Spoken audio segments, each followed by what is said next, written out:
দর্শক, রাজধানী মহাখালী, গাবতলী, শেওড়াপাড়া সহ অনেক এলাকায় সড়ক অবরোধ করে বিক্ষোভ করছে অটোরিকশা চালকরা। ব্যাটারি চালিত অটোরিকশা বন্ধের নির্দেশ প্রত্যাহার সহ কয়েকটি দাবিতে তারা সড়ক ও রেলপথ বন্ধ করে সকাল থেকে অবস্থান নিয়েছে।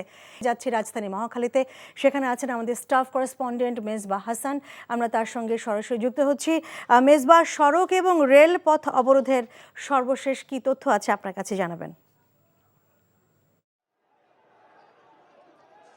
লীনা, কিছুক্ষণ আগেও গেল 5 মিনিট আগেও এখানে অনেকটা শান্তশিষ্ট পরিবেশ ছিল। অটোরিকশা যারা চালান তারা কিনা এখান থেকে অবস্থান নিয়েছিলেন এবং তারা তাদের দাবি কিছুক্ষণ আগে সেনা সদস্যরা আসে এবং পুলিশ আগে থেকে অবস্থান নিয়েছিলেন। সেনা সদস্যরা যখন তাদের উপর চড়াও হওয়ার পরে কিন্তু এক প্রকার তারা পিছু হটে পরবর্তী থেকে ইট পাটকেল নিক্ষেপ করতে দেখা যায় যে রেল লাইনের ওপাশ থেকে। এক পর্যায়ে সেনা সদস্যদের নিয়ন্ত্রণে ছিল পুরো মহাখালী এলাকা। পরে কিন্তু আবার যে অটোরিকশা শ্রমিকরা তারা কিন্তু ইটপাটকেল নিয়ে আবার পুরো এলাকা ইটপাটকেল এবং লাঠি সোঁটা নিয়ে সেনা সদস্য এবং পুলিশ সদস্যদের উপর হামলা চালায় এবং পুরো মহাখালী এলাকা অনেকটা বলা যায় এখন শ্রমিকদের নিয়ন্ত্রণে এবং পুলিশ এবং সেনা সদস্যরা কিন্তু তারা কয়েক দফায় 2 থেকে 3 দফা পর কিন্তু পুলিশ সদস্যরা পিছিয়ে হাঁটতে বাধ্য হয়। এখন পর্যন্ত কিন্তু এই মহাখালী যে স্কেচ টাওয়ার যেটি আছেন ভবনে তারা ভাঙচুর করে এবং রাওয়া ক্লাব আছে সেখানেও তারা ভাঙচুর করে। এছাড়া কয়েকটি স্থানে কিন্তু তারা ভাঙচুর করে। পুরো এলাকা এখন পর্যন্ত কিন্তু থমথমে অবস্থা বিরাজ করছে এবং কিছুক্ষণ পরপর উত্তেজনা তৈরি হচ্ছে একটু আগে এবং গাড়িগুলো কিন্তু সাধারণ মানুষের তো ভোগান্তি তৈরি হয়েছে। যখন সেনাবাহিনী নিয়ন্ত্রণে নিয়েছিল সে সময়ে কিন্তু গাড়িগুলো যখন রাস্তা ক্রস করার চেষ্টা করছিল তখন মূলত এখানে গাড়ির বেশ কিছু গাড়ির চালক এবং যাত্রীদেরকেও তারা পিটানো করছে। তারা কিন্তু শ্রমিকদের আক্রোশের শিকার হন। এছাড়া পুরো এলাকা কিন্তু এখনো দেখতে পাচ্ছেন নিশ্চয়ই, আপনার মাধ্যমে দর্শকদেরকে চেনানোর চেষ্টা করবে। স্কেচ টাওয়ারের ভিতরে কিন্তু তারা এখনো ইটপাটকেল মেরেছে এবং এখানে যারা প্রহরী আছেন তারা কিন্তু অনুরোধ করছেন যে হামলা না চালানোর জন্য, তারপরেও কিন্তু তারা হামলা চালিয়ে যাচ্ছেন। এছাড়া যদি একটু বলার চেষ্টা করে, একজন সাংবাদিক ইতিমধ্যে আমরা দেখেছি মোহনা টেলিভিশনে, একজন উনি কিন্তু সামান্য আহত হয়েছেন, ক্ষত হয়েছেন, একটি ইট তাকে আহত করেছে। এছাড়া পুরো এলাকা যদি বলার চেষ্টা করে পর্যন্ত কিন্তু অনেকটা রণক্ষেত্র বলা যায় পুরো এলাকা জুড়ে।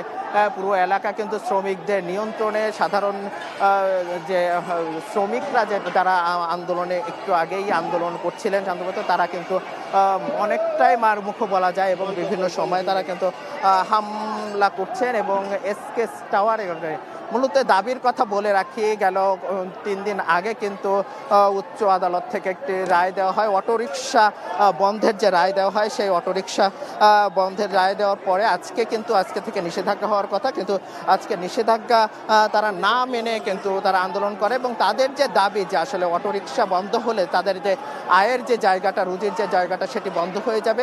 এজন্য তারা চান যে অটোরিকশা বন্ধ না হয়ে প্রধান সড়ক ছাড়া ভিতরে যেখানে চালানো সম্ভব হয় সেখানে। আমরা কথা বলেছিলাম যে আসলে অটোরিকশার বিকল্প কিছু আছে না, পায়ে চলিত কোনো রিক্সা তারা করতে পারবে কিনা, কিন্তু তারা যেটি বলছিলেন যে আসলে অটোরিকশা যেহেতু অটোরিকশাকে আমদানি করা হচ্ছে এবং তাদেরও একটা দাবি, যদি অটোরিকশাকে বন্ধ করতে হয় তার আগে কিন্তু অটোরিকশা যে যন্ত্রপাতি এবং যে মোটরগুলো আসছে এগুলা কিন্তু আমদানি বন্ধ করলেই কিন্তু অটোরিকশা এমনিতে বন্ধ হয়ে যাবে এবং তারা নিষেধাজ্ঞা কিন্তু মানেন না, সেটাই কিন্তু তারা বলছিলেন।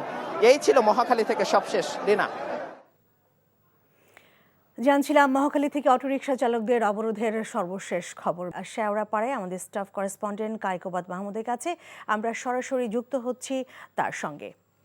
কায়কোবাদ, যেহেতু বিক্ষোভ চলছে অটোরিকশা ব্যাটারি চালিত চালকদের, সেই বিক্ষোভের ফলে আসলে যানজটের অবস্থা আপনি কেমন দেখছেন সেই বিষয়ে জানতে চাই।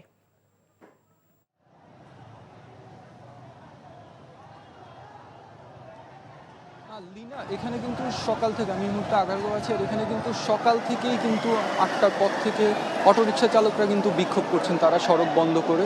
তারা যে গত মঙ্গলবার যে রায়টি দিয়েছিল হাইকোর্ট থেকে, যে ঢাকা মহানগরীর সড়কে আর অটোরিকশা চলবে না, তার বিরোধিতা করে কিন্তু তারা এটা করছেন। আর তারা আমাদেরকে যেটি বলছেন, আসলে তারা এভাবে 3 দিনের নোটিশে তাদেরকে যে অটোরিকশা বন্ধ করে দেওয়া হলো, এখন তাদের কিন্তু জীবন জীবিকাটা হুমকির মুখে পড়েছে, তারা আমাকে যেটি বলছেন।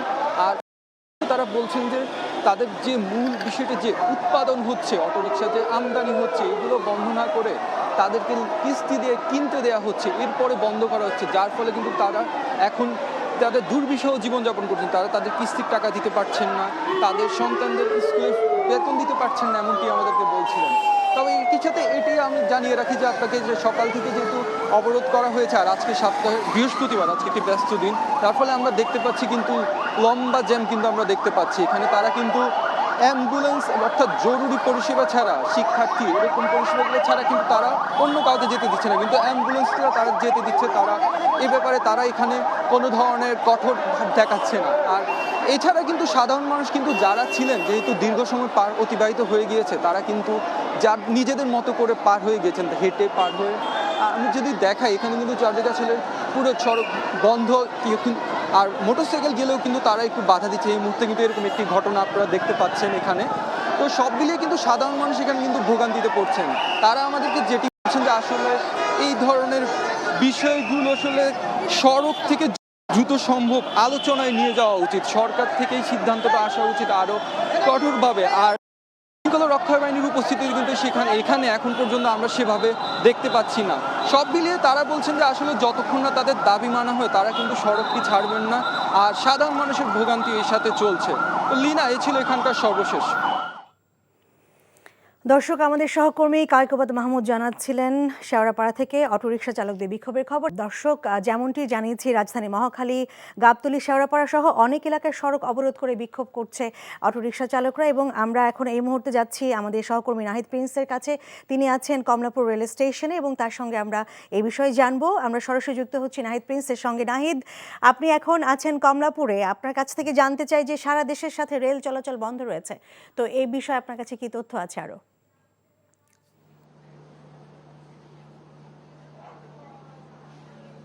সকাল 10টার আগে কিন্তু ট্রেন চলাচল স্বাভাবিক ছিল। যখন অটোরিকশা চালকরা আন্দোলন শুরু করে, এরপর কিন্তু সেই ট্রেন চলাচল বন্ধ হয়ে যায়। 10টার পর কিন্তু আর কোনো ট্রেন সেই কমলাপুর রেল স্টেশন থেকে ছেড়ে যায়নি। এবং এছাড়া যে বাইরের ট্রেনগুলো, যে ঢাকামুখী যে ট্রেনগুলো ছিল, সেগুলো কিন্তু বিভিন্ন স্টেশনে আটকা পড়েছে। বাইরে সেই যে বিক্ষোভ চলছে অটোরিকশা চালকদের, সেই জন্য কিন্তু সেই ভোগান্তি, সেটি বলছিলেন কমলাপুরের কর্তৃপক্ষরা। তারা বলছেন যে যাত্রী নিরাপত্তার স্বার্থের জন্যই মূলত তারা আপাতত ট্রেন চলাচল বন্ধ রেখেছে। তবে সেটি সাময়িক বন্ধ, খুব শীঘ্রই পরিস্থিতি স্বাভাবিক হলে সেটি খুলে দেওয়া হবে। এছাড়া কিন্তু যাত্রীরা অপেক্ষা করছে, বিভিন্ন দূর দূরান্তে তারা যাবে, সেটিও বলছিলেন। সেই ভোগান্তি কিন্তু এখনো পোহাতে হচ্ছে। সেই কমলাপুর স্টেশনে তারা অপেক্ষা করছে দীর্ঘক্ষণ ধরে। সকাল 10টার আগেও কোনো ট্রেন, 10টার আগে যে ট্রেনগুলো ছেড়ে গেছিল, সেগুলো কিন্তু স্বাভাবিক প্রক্রিয়ায় ছিল, এবং 10টার পরে কিন্তু সেই প্রক্রিয়াটি অনেকটাই ভেস্তে চলে যায়। সেই ট্রেনগুলো কিন্তু এখন স্টেশনের বিভিন্ন প্ল্যাটফর্মে কিন্তু অপেক্ষা করছে, সেখানে ভেস্তে চলে যায়। সেই ট্রেনগুলো কিন্তু এখন স্টেশনের বিভিন্ন প্ল্যাটফর্মে কিন্তু অপেক্ষা করছে, সেখানে যাত্রীরা বসে আছে, তারা বিভিন্ন দূর দূরান্তে তারা যাবে, সেটিও তারা বলছিলেন।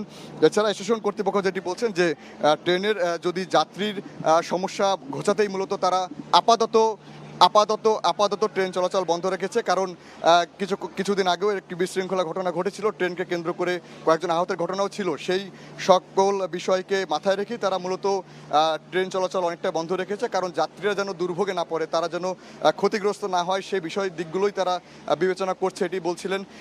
কখন ট্রেন ছাড়বে সে বিষয়ে এখনও কোনো নির্দেশনা আসেনি।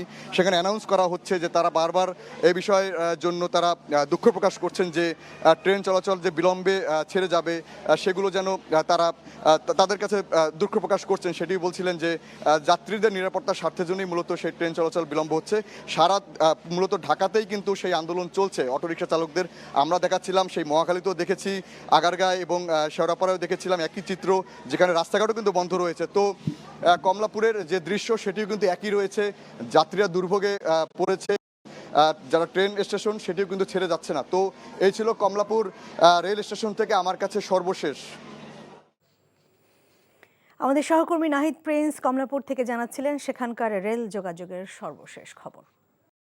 টাকা চুরির জন্য যদি আমার গলায় জুতার মালা পরাইতে হয় তাহলে আমার শালীর সাথে প্রতারণা করার জন্য তোর ফাঁসি হবে। দুলা ভাই, আপনার তো ঘর জামাই বইলা একটা পরিচয় আছে, আমার তো তাও নাই। ছেলে রাজনৈতিক ফ্যামিলির মেয়ে হয়ে ওই কাজ করবে। যারে পাবো হারে পিটাবো, রক্তের নেশায় ধরছে, রক্তের নেশায়, কাঁচা রক্তের নেশায় ধরছে। তোমার এই পলিটিক্স আমার বাম পকেটে থাকে। তোদের বউরে ঝামেলা পাকাই। এই বেটাই, আমি তখন বিয়ে করিনি। দুইটার আমি গুলি করে মারু। মাসুদরা কোনোদিন ভালো হয় না। আপনার পোশাক আশাক দেখে কিন্তু আপনার তালুকদার বংশের লোক মনে হয় না আব্বা, আপনার মনে হয় যে আপনি ফকির বংশের লোক।